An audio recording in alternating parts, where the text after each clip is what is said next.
మంచిర్యాల జిల్లా నెన్నెల మండలం Krishnapalli forest office ఎదుట ఆందోళన చేపట్టారు కోనంపేట గ్రామస్తులు. తమ ఊళ్లో రోడ్డు వేసేందుకు అటవీ అధికారులు అడ్డుపడుతున్నారని ఆరోపించారు. రోడ్డు లేక ఇబ్బంది పడుతున్నామని తెలిపారు. దాదాపు 200 మంది గ్రామస్తులు ఫారెస్ట్ ఆఫీస్ ఎదుట బైఠాయించి నిరసన తెలిపారు. వెంటనే రోడ్డు నిర్మాణానికి ఫారెస్ట్ అధికారులు అనుమతి ఇవ్వాలని డిమాండ్ చేశారు.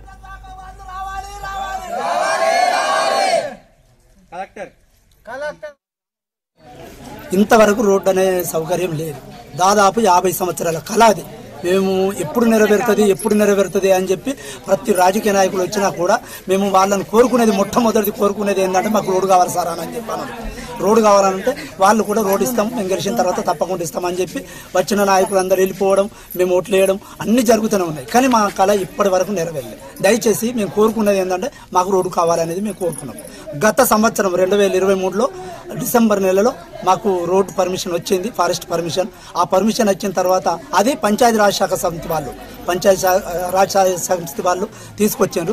దాన్ని ఫారెస్ట్ వాళ్ళకు ముట్ట చెప్పారు. ఇప్పటికి 1 year అవుతుంది. వాళ్ళు మాకు కంటికి కనవలేదు. మరి రోడ్డు ఎట్లున్నది, ఏంటిది, కోనంపేట ఉందా లేదా అనేది మరి వాళ్ళకు పంచాయతీ రాజ్ వాళ్ళకు తెలుసా తెలియదా మాకు తెలియదు.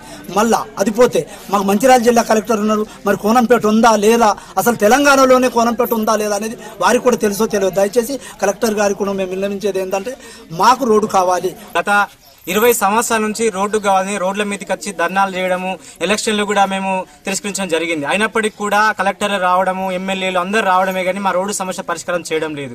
అయితే ఏదైతే 2016 నుంచి ఇప్పటి వరకు మాకు రోడ్డు శాంక్షన్ ఉందని ప్రతి ఒక్కరు చెప్తా ఉన్నారు. కానీ ఫారెస్ట్ క్లియరెన్స్ లే కాపీలు. ఈ రోజు ఫారెస్ట్ క్లియరెన్స్ ఉన్నప్పటికీ కూడా పంచాయతీరాజ్ శాఖ చేయాలి, ఐటీ వాళ్ళు చేయాలని చెప్పేసి వాళ్ళ మధ్య శాఖలో అనుమతి వచ్చినప్పటికీ కూడా చేయకుండా ఇబ్బంది అవుతా ఉన్నది. రీసెంట్ గా కూడా 6 months బ్యాక్ ఒక యువకుడు చనిపోవడం జరిగింది. గర్భిణీ స్త్రీలకు అనేక ఇబ్బంది అవుతా ఉన్నది. ఎన్ని వార్తాపత్రికల కథనాలు వచ్చినప్పటికీ కూడా కోనంపేట